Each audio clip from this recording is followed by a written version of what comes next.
قربان جاؤں محمد صلی اللہ علیہ وسلم، آپ نے دنیا کے اندر رہتے ہوئے لوگوں کو دنیا کے اندر جینے کے طریقے بتلائے۔ مسلمان تو مسلمان، کافروں کی عزت کی بھی رکھوالی کی میرے نبی نے، کافروں کے حقوق بھی بتلائے۔ مکہ میں داخل ہو رہے ہیں اور وہ مکہ کے رہنے والے جنہوں نے میرے نبی کے اوپر ظلم ڈھائے تھے، آج ان ظلموں کا بدلہ لینے کا ٹائم تھا، لیکن میرا نبی رحمت للعالمین بن کر آئے تھے، میرا نبی پوری دنیا کے لیے ہدایت کا سامان بن کر آئے تھے۔ اس موقع پر اپنے صحابہ کرام کی تربیت فرما رہے ہیں۔ میرے صحابہ، آپ اس مکے کے حکمران بننے جا رہے ہیں، یاد رکھیے گا بوڑھوں کو قتل نہیں کرنا، اور جو ابو سفیان کے گھر میں داخل ہو جائے اس کو بھی آپ نے قتل نہیں کرنا ہے۔ اور اس موقع پر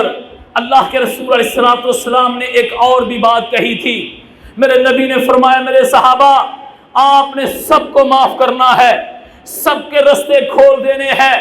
سب کے دروازے کھلے ہوئے ہیں۔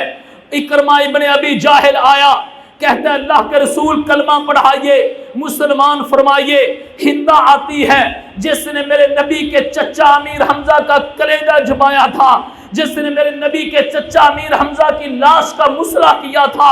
جس کی لاش کا آخری دیدار کرنے کے لیے میرے نبی نے اپنی پھپھو کو منع کیا تھا اور کہا تھا میری پھپھو صفیہ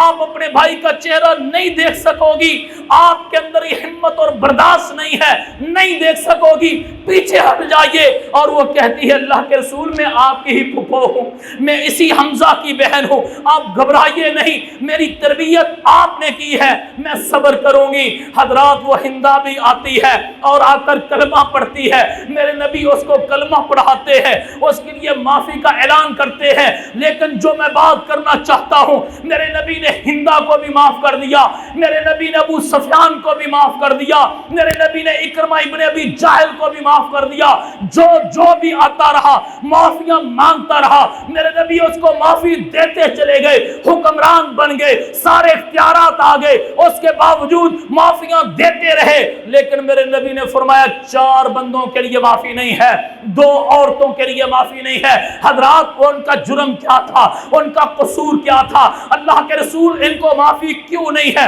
آپ نے اکرمہ کو معافی دے دی، آپ نے ہندا کو معافی دے دی، آپ نے ابو سفیان کو معافی دے دی۔ اللہ کے رسول ان 4 بندوں کا جرم کیا ہے؟ ان 2 عورتوں کا جرم کیا ہے؟ میرے نبی فرماتے ہیں ان کا جرم اتنا بڑا ہے کہ یہ معافی کے لائق نہیں ہے، انہوں نے میرے نبی کی شان میں گستاخی کی ہے، یہ شاتم رسول ہیں، انہوں نے تمہارے نبی کی کو تکلیف دی ہے، انہوں نے تمہارے نبی کا دل دکھایا ہے، لہذا یہ کعبے کے غلاف کے پیچھے چمٹے ہوئے بھی نظر آئیں کہ ان کو معاف نہیں کرنا ہے، وہیں پر ان کو قتل کر دینا ہے۔ صحابی رسول آئے،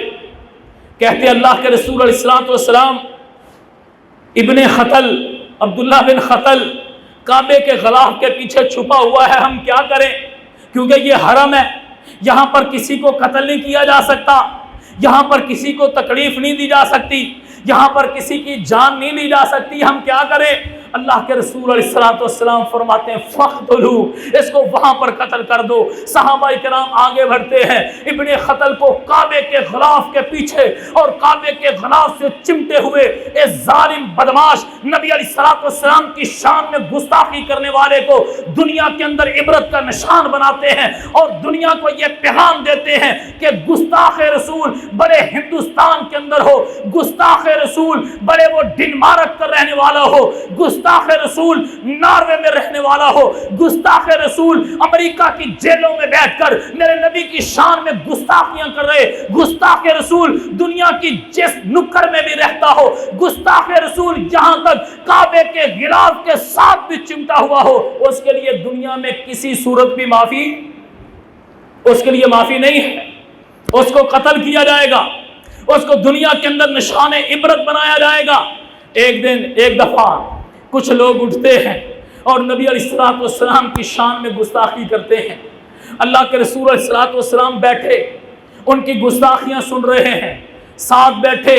حضرت حسان بن ثابت رضی اللہ تعالیٰ عنہ میرے نبی کے لیے ترانے پڑھتے تھے، سبحان اللہ، میرے نبی کی شان میں نغمے گاتے تھے۔ حضرت حسان بن ثابت رضی اللہ تعالیٰ عنہ، اللہ کے رسول علیہ السلام فرماتے ہیں قم یا حسان، قم یا حسان فاجبہ، اس کو جواب دے، منبر لگا کھڑا ہو،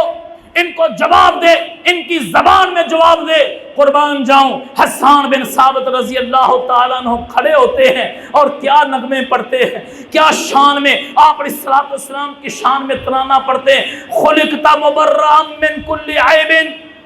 کأنک قد خلقت کما تشاء بمثل لم تر قط عین بمثل لم تلد النساء۔ اور اللہ کے رسول علیہ السلام کا یہ جانثار کھڑا ہوتا ہے، اپنے جذبات کا اظہار کرتا ہے، اپنا شوق کا اظہار کرتا ہے، اپنے دل کی بات کرتا ہے اور ان کو جواب دیتا ہے جو میرے نبی کی شان میں گستاخی کر رہے تھے، شعر پڑھ کے، قافیے پڑھ کے میرے نبی کی شان اقدس میں گستاخیاں کر رہے تھے۔ اللہ کے رسول علیہ السلام کا یہ جانثار حسان بن ثابت میرے نبی کے حکم پر کھڑا ہوتا ہے اور کیا کہتا ہے، خلقت مبرأ من کل عیب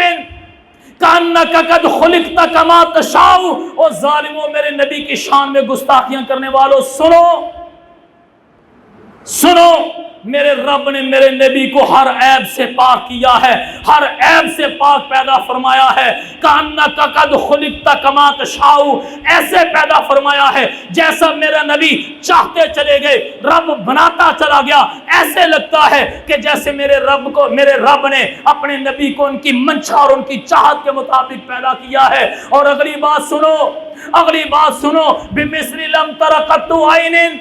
اس نبی کو جس کا میں نے کلمہ پڑھا ہے، محمد علیہ الصلوۃ والسلام، اس سے پہلے آپ علیہ الصلوۃ والسلام کے پیدا ہونے سے پہلے اس طرح کا بچہ نہ کبھی کسی آنکھ نے دیکھا ہے، اور دیکھتے ابھی کیسے، کوئی آنکھ اس بچے کو دیکھ بھی کیسے سکتی کہ اس سے پہلے کسی ماں نے ایسا بچہ پیدا ہی نہیں کیا ہے۔ حضرات، یہ میرے نبی کی شان تھی، اور میرے نبی کے گستاخانہ خاکے بنانے والے، میرے نبی کی شان میں گستاخ کرنے والے آج پیدا نہیں ہوئے۔ یہ جب سے دنیا بنی ہے تب سے نبیوں کی شان میں گستاخیاں کرنے والے لوگ آتے رہے، یہاں تک کہ نبی علیہ الصلوۃ والسلام کا دور آیا، آپ علیہ الصلوۃ والسلام کی شان میں بھی گستاخیاں ہوتی رہیں۔ لیکن اس بات کے اندر میرے اور آپ کے لیے سبق کیا ہے؟ جب نبی کی شان میں گستاخی ہو، جب نبی علیہ الصلوۃ والسلام کے خاکے بننے لگے، جب آپ علیہ الصلوۃ والسلام کے جسم مبارک کے کارٹون بننے لگے، جب آپ علیہ الصلوۃ والسلام کی تعلیمات کا مذاق اڑایا جا رہا ہو، اس وقت سمجھ لیجئے کہ کافر میرا اور آپ کے ایمان کا امتحان لے رہا ہے، میرے اور آپ کا امتحان لے رہا ہے۔ ان کی شان میں تو کمی نہیں آئے گی، چاند کی طرف تھوکنے والے کا تھوک اس تک نہیں پہنچے گا، اس کے منہ پر آئے گا۔ آپ علیہ الصلوۃ والسلام کی شان میں لمحہ برابر بھی، ذرہ برابر بھی کمی نہیں آئے گی۔ آپ علیہ الصلوۃ والسلام کی شان میں شان بیان کرنے والا، میں منبر پر کھڑا ہو کر اکیلا میں تھوڑی ہوں، مسلمان تھوڑی ہیں، اللہ کی قسم کافر بھی میرے نبی کی شان بیان کرتے رہے۔ حسان کو میرے رب نے کہا کھڑا ہو، ان کی زبان میں ان کو جواب دے، اور پھر حسان نے ان کی زبان میں ان کو جواب دیا۔ ڈالمیاں والوں، میں یہ سمجھتا ہوں وہ حکم جو میرے نبی نے حسان کو کہا تھا، دیا تھا، آج انڈیا کی طرف سے، انڈیا کے کچھ لوگوں کی طرف سے، ان کے ممبران کی طرف سے میرے نبی کی شان میں گستاخی ہوئی ہے۔ ڈالمیا کے مسلمانوں کو میرے نبی کا آج بھی حکم ہے، کراچی کے لوگوں کو میرے نبی کا آج بھی حکم ہے، پاکستان کے لوگوں کو میرے نبی کا آج بھی حکم ہے، قوم فاجب